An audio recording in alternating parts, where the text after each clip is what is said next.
Hello guys, मेरे YouTube channel में आपका स्वागत है। मेरा नाम है मनमोहन मिश्रा। तो आज हम इस वीडियो में डिस्कस करने वाले हैं कि how much to invest in small cap. तो जैसे कि ये सवाल आपके दिमाग में हर वक्त आता रहा होगा कि आप कितना स्मॉल कैप में इन्वेस्टमेंट कर सकते हैं कि आपका जो मतलब पोर्टफोलियो है वो थोड़ा सेफ रहता है।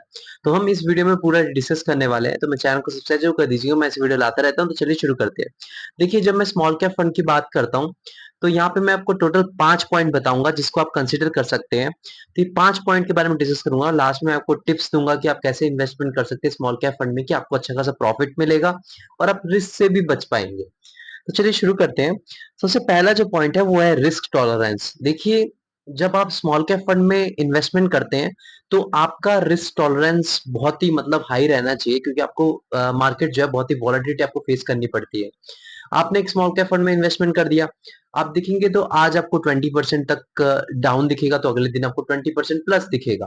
तो आपको ये जो मतलब मैक्सिमम जो वॉलेटिलिटी है, ये आपको थोड़ा फेस करने की कैपेबिलिटी होनी चाहिए, तभी आप स्मॉल कैप फंड में आइए, वरना आप बिल्कुल भी मत आइए। तभी क्या करते हैं लोग कि अपने जो पोर्टफोलियो में है वो शॉर्ट मतलब छोटे अमाउंट जो है वो स्मॉल कैप फंड में रखते हैं, और बाकी जो है वो लार्ज कैप फंड या मिड कैप फंड या फिर कोई फ्लेक्सी कैप फंड या निफ्टी इंडेक्स फंड, ये सब अपने पोर्टफोलियो में ज्यादातर रखते हैं। तो ये आपका जो पहला है वो है रिस्क टॉलरेंस। अगर आपका रिस्क टॉलरेंस बहुत ज्यादा है तो आप तभी इस स्मॉल कैप फंड में आ सकते हैं। नंबर 2 है आपका इन्वेस्टमेंट हॉरिजन। देखिए, ये जो इन्वेस्टमेंट हॉरिजन है यही सबसे मेन चीज होता है। मतलब आप कितने टाइम फ्रेम तक, कितने टाइम तक आप इन्वेस्टेड रहना चाहते हैं। मतलब आप जो यहाँ पे पैसा लगा रहे हैं, आपको पैसे की जरूरत ही नहीं है कितने साल तक। तो ये जो है सबसे जरूरी पॉइंट है, क्योंकि मैं आपको एक चीज बता रहा हूँ, मैंने आपको हर एक वीडियो में भी बता रखा है और इस वीडियो में भी बता रहा हूँ। आप म्यूचुअल फंड में इन्वेस्टमेंट करते हैं या कहीं भी आप इन्वेस्टमेंट करते हैं और आप इन्फ्लेशन बीटिंग रिटर्न का एक्सपेक्टेशन रखते हैं, मतलब इन्फ्लेशन बीटिंग मतलब आपकी जो महंगाई बीटिंग रिटर्न है, तो आपको बेकार का पैसा ही लगाना चाहिए। बेकार का पैसा मतलब जो पैसा आपकी कभी जरूरत ही नहीं है। तो आप क्या है, आपके पास टाइम फ्रेम है 5 साल, 10 साल, 15 साल। तो जब आपके पास इतना सारा टाइम फ्रेम होता है ना, और मैं आपको बता रहा हूँ, तब आप एसआईपी मोड चूज करते हैं, मतलब मंथली मंथली पैसा लगाते रहते हैं। तो आपका क्या है, वो पैसा एवरेज आउट होके आपको एक अच्छा खासा रिटर्न दे देता है लॉन्ग रन में, कंपाउंडेड रिटर्न 20 से 25% तक का भी रिटर्न मिल जाता है, अगर आप रिस्क भी लेके चलते हैं, अगर टाइम फ्रेम बहुत ज्यादा है आपका। तो जो ये जो इन्वेस्टमेंट हॉरिजन है ना, ये आपको कंसिडर करना पड़ेगा, बहुत ही इंपॉर्टेंट पॉइंट है। नंबर 3 में होता है आपका डाइवर्सिफिकेशन। देखिए, डाइवर्सिफिकेशन बहुत जरूरी है। स्मॉल कैप फंड में सारा पैसा अपना मत लगाइए। ये मैं आपको बता रहा हूँ कि कई सारे आप वीडियो में भी देखेंगे, जो इन्वेस्टर है वो बोलते हैं यार नहीं यार, अगर आपके पास टाइम फ्रेम ज्यादा है तो स्मॉल कैप फंड में लगा दीजिए। ऐसा बिल्कुल भी मत करिए, क्योंकि ये बहुत ही रिस्की फंड होते हैं। बहुत लॉन्ग रन में अगर आप 10 साल 15 साल, तब भी आप मैं आपको तब भी रिकमेंड नहीं करता कि सारा स्मॉल कैप फंड में आप एलोकेट कर सकते हैं। आप अपना 50% पोर्टफोलियो एलोकेट कर सकते हैं, ऐसा नहीं है कि आप सारा कर दे। मतलब अगर बस टाइम फ्रेम हॉरिजन इतना ज्यादा है तो कोई प्रॉब्लम नहीं है, आप कर सकते हैं स्मॉल कैप फंड में ज्यादा, लेकिन ये नहीं कि पूरा ही सारा अपना पोर्टफोलियो स्मॉल कैप फंड से ही भर दे। आप अपना 50% स्मॉल कैप फंड रख सकते हैं और बाकी 50% आप लार्ज कैप, मिड कैप या sorry large cap, flexi cap या फिर इंडेक्स फंड में आप कर सकते हैं। तो तब एक लेजिट चीज रहती है। अब देखिए, डाइवर्सिफिकेशन जरूरी है, तो ये आपको फॉलो करना पड़ेगा टाइम फ्रेम के हिसाब से। नंबर 4 है आपका फाइनेंशियल गोल। देखिए, फाइनेंशियल गोल को भी कंसिडर करना बहुत जरूरी है। जैसे कि मान लीजिए आपके पास टाइम फ्रेम बहुत कम है, मतलब मान लीजिए 3 साल का आपके पास टाइम फ्रेम है, आपको 3 साल के बाद कुछ करना है, तो आपको थोड़ा बेटर देन एफडी रिटर्न चाहिए, तो आप निफ्टी इंडेक्स फंड की तरफ जा सकते हैं। आप स्मॉल कैप फंड में बिल्कुल मत जाइए, क्योंकि 3 साल में बहुत रिस्की होता है, क्योंकि ये मैंने खुद फेस कर रखा है। तो ये चीजें जो है, इसमें आप थोड़ा दूर रहिए अगर आपके पास टाइम फ्रेम 3 साल का है। अगर आपके पास टाइम फ्रेम ऐसा है कि मतलब आपको 5 साल में कुछ करना है, 5 साल में आपको पैसा चाहिए ही चाहिए, तो तब आप लार्ज कैप फंड में जा सकते हैं। ब्लू चिप फंड हो गया, जैसे आपको Canara Robeco blue chip fund, axis blue chip fund, वैसे ही आपको कई सारे ब्लू चिप फंड्स मिल जाएंगे, तो आप तब कंसिडर कर सकते हैं, जो कि थोड़ा सा निफ्टी इंडेक्स फंड से रिस्की होता है, क्योंकि निफ्टी में क्या होता है, टॉप की कंपनीज होती है।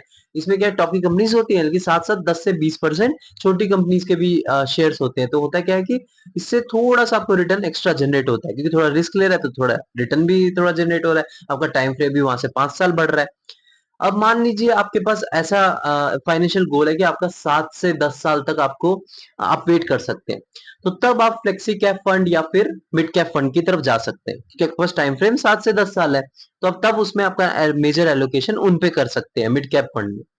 अब मान लीजिए आपका टाइम फ्रेम 10 से 15 साल है, मतलब आप सोचते हैं कि यार मेरा फाइनेंशियल गोल तभी पूरा, मतलब मेरे को मतलब मेरा जो फाइनेंशियल गोल्स है वो तभी पूरे होंगे, और मेरे को टारगेट जो मैंने इतना सेट कर रखा है वो 10 साल में पूरे होंगे, और मेरा जो क्या नाम है, अभी जो मेरे को कुछ चीजें खरीदनी है वो मेरे 10 साल बाद ही खरीदनी है, तो तब आप क्या कर सकते हैं, स्मॉल कैप में थोड़ा मेजर एलोकेशन कर सकते हैं, और बाकी जो मतलब 50% या 40%, बाकी जो 60% है या 50% है, आप large cap fund, Nifty index fund, या फिर थोड़ा फ्लेक्सी कैप फंड, इस इनमें थोड़ा डाइवर्सिफाई करके अपना इन्वेस्टमेंट कर सकते हैं।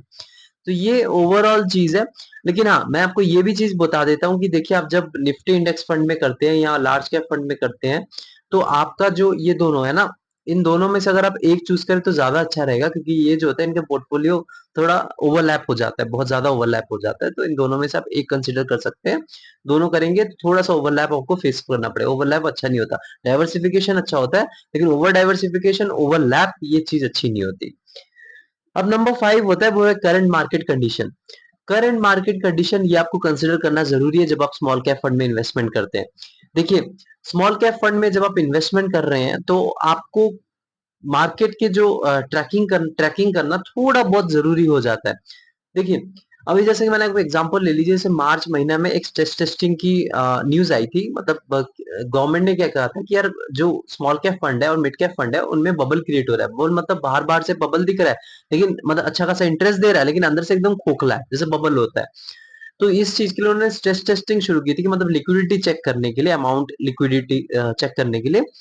तो ये जो चीज है उन्होंने जब चेक करा, तो इस चीज में जब मतलब न्यूज आई, तो आप देखेंगे तो सारे स्मॉल कैप फंड, मतलब सारे स्मॉल कैप म्यूचुअल फंड 15 से 20% तक नीचे चले गए।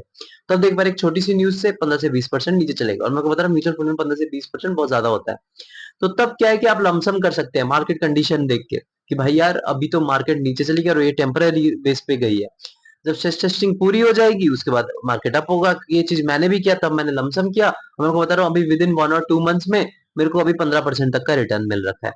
तो अब देख पा रहे हैं कि मतलब ये चीज जो है मार्केट कंडीशन को ट्रैक करना थोड़ा जरूरी होता है, मुश्किल होता है, मुझे पता है, क्योंकि देखिए, आपने ये न्यूज़ तो जान लिया कि हाँ, ये छोटी न्यूज़ थी और इसमें जब मार्केट गई है टेम्पररी नीचे गई थी।